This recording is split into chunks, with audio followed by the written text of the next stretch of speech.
আমরা কতটা শিক্ষিত হয়েছি সবাই সেটার উপরে নির্ভর করবে আমাদের বইয়ের লেখনী, ভাষা এবং ধারা। সোশ্যাল মিডিয়া একটু আপনাকে ডিস্টার্ব করবেই। আসলে ওনাদের আপনি যাদের নাম বলছেন আমি চিনি না তাদেরকে, আমি একটু ফেসবুক কম দেখি।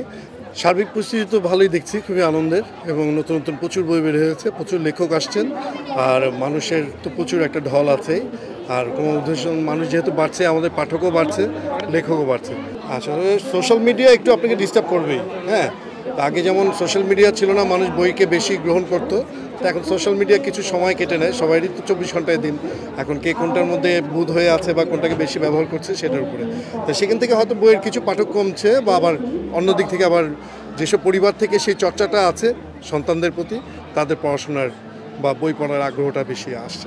আর সাংবাদিক থেকে অনুরোধ যে আপনারা এইসব মানে সস্তা জাতীয় জিনিসগুলোকে বেশি প্রশ্ন করে, ইম্প্রোভাইজ করে, এগুলো থেকে চটকদার খবর না বের করে, নতুন যারা লিখছে, যারা প্রতিভাবান শক্তিশালী শিল্পী আছেন, খেলোয়াড় আছেন, বিজ্ঞানী আছেন, বা বিভিন্ন পদে আছেন, তাদেরকে আপনারা যদি খোঁজ করে এগিয়ে নিয়ে আসেন, তাহলে হয়তো আপনাদের জন্য বিরক্তিকর যেই নামগুলো আসবে সেগুলো হয়তো আপনারা ওভারকাম করতে পারবেন। আসলে সময়ের সঙ্গে সঙ্গে লেখার মান পরিবর্তন হবে বা ভাষা পরিবর্তন হবে।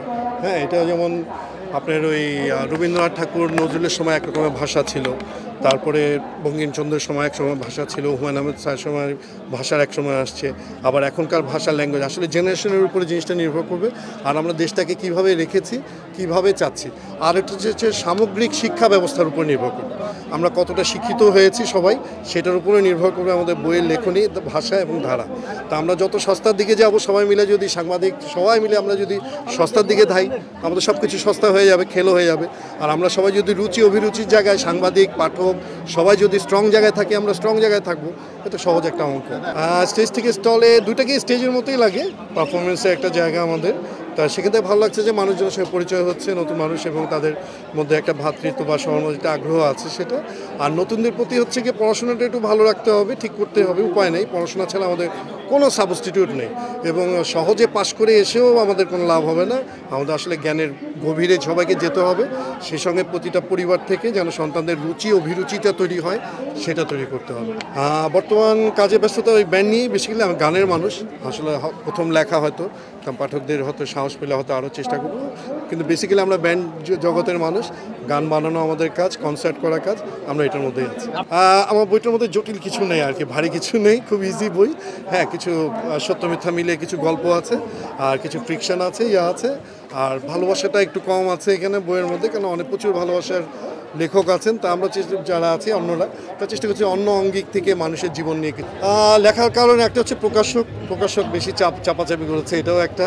আর এটা হচ্ছে গানটাও আমাদের লেখার জিনিস, তা গানের মধ্যে আমরা হয়তো 4 মিনিটের গল্প বলতে পারি 4 মিনিটে, আর একটা বইয়ের মধ্যে হয়তো আরও বড় করে ইলেভেটলি অনেক কথাই লেখা যায়, সেই চিন্তা থেকে হয়তো লেখার একটা সাহস করা।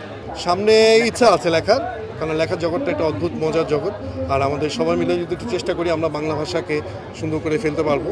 আর আপনাদের যে চিন্তার বিষয়গুলি আছে, আসলে বইমেলার বই চলে যাচ্ছে, কারা কী করছে, তাই ওগুলো নিয়ে আমরা কেউই বদা করবো না, সবাই মিলে সুস্থ সংস্কৃতি চর্চা এবং বাংলা চর্চার মাধ্যমে আমরা যত কলুষিত জিনিসগুলা সেগুলোকে অ্যাভয়েড করবো।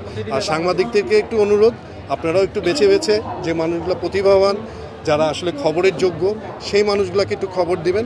চটকদার মানে মশলা মিশ্রিত যত খবর, যেগুলো আসলে আমাদেরকে অন্যদিকে আমাদেরকে সরিয়ে নিয়ে যায়, সেই জিনিসগুলো যতটা কম পারা যায়, আপনারা তাদের এখন আপনাদের ইচ্ছা, আপনারা কিসে ভাইরাল করবেন, কিসে করবেন না। আসলে বই লেখার ইচ্ছাটা আসছে আমার মায়ের কাছ থেকে। আমার মায়েরও প্রায় 30-40টার মতো বই আছেন, তো উনিও ভাইস প্রিন্সিপাল ছিলেন টিচিং কলেজে, তা মায়ের কাছ থেকে অনুপ্রেরণাটা পাওয়া। আর গানের মধ্যে ওই যে আবার বললাম যে গানের মধ্যে আসলে 12-14টা লাইন 16টা লাইনের মধ্যে অনেক কথাই বলতে হয়, কিন্তু বইয়ে আবার অনেক বিশদভাবে বলা যায়, সেই বলার আগ্রহ বা লোভের থেকে হয়তো বইটা লেখা, তো হয়তো আরও লিখবো। আসলে আমি যদিও হাতে লিখেছি পুরো বইটা, আমার পাণ্ডুলিপিটা হাতের, কিন্তু এখন সুযোগ আছে, সবাই অ্যাপস ইউজ করে, সবাই মোবাইল ইউজ করছে, এটার মধ্যে টাইপিংয়ের অনেকের অভ্যাস ভালো, তা সবাই জামে বা বিভিন্ন জায়গায় যখনই মুড, আসলে মুডের উপরে, আপনি হয়তো হাতে অনেক সময় আছে কিন্তু আপনি লিখতে ইচ্ছা করছে না, আপনি কিছুই লিখতে পারবেন না।